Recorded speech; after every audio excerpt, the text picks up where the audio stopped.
ચૂંટણીની કામગીરીમાં ન જોડાતા શિક્ષિકા પર કાર્યવાહી કરવામાં આવી છે। ચેનપુર પ્રાથમિક શાળાની શિક્ષિકાની અટકાયત કરવામાં આવી। ઘાટલોડિયા મામલતદારના આદેશથી પોલીસ દ્વારા કાર્યવાહી કરાઈ।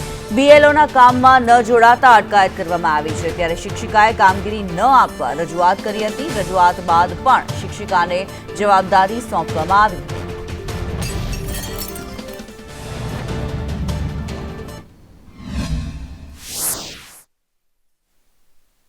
કરીને મામલતદાર કચેરી ખાતે લાવવામાં આવે છે। પોલીસનું કહેવું છે કે મામલતદારે એમને આદેશ આપ્યો હતો જે શિક્ષિકા છે તે બીએલઓની કામગીરી કરવા માટેનો ઇનકાર કરતા હતા, તે માટે અમે ત્યાં લઈ આવ્યા છીએ। આપણે શિક્ષિકા સાથે વાત કરીશું। બેન, સમગ્ર ઘટના શું છે? પોલીસ શું કામ આજે સ્કૂલે આવી હતી?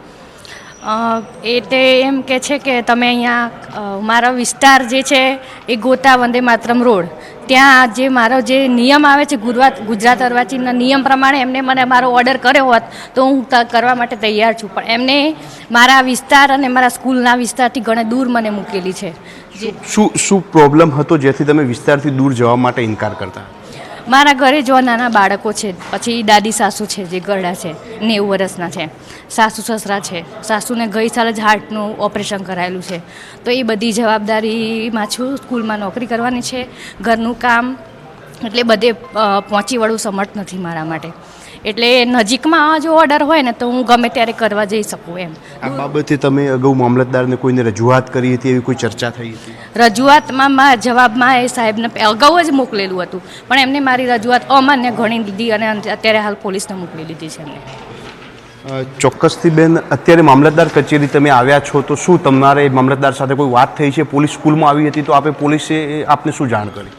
પોલીસે જ્યારે મારી પ્રાર્થના કાર્યક્રમ ચાલતો હતો ત્યારે જ હાલ પોલીસ આવી અને મને કીધું કે તમને ધરપકડ કરવામાં આવી છે અને તમે હાલ ગાડીમાં બેસી જાઓ।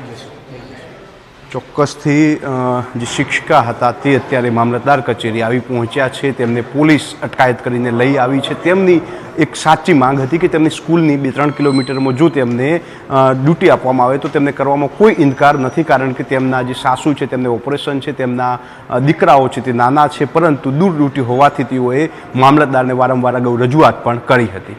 કેમેરામેન મનીષ સાથે જયંતિ ચૌધરી, સંદેશ ન્યૂઝ, અમદાવાદ।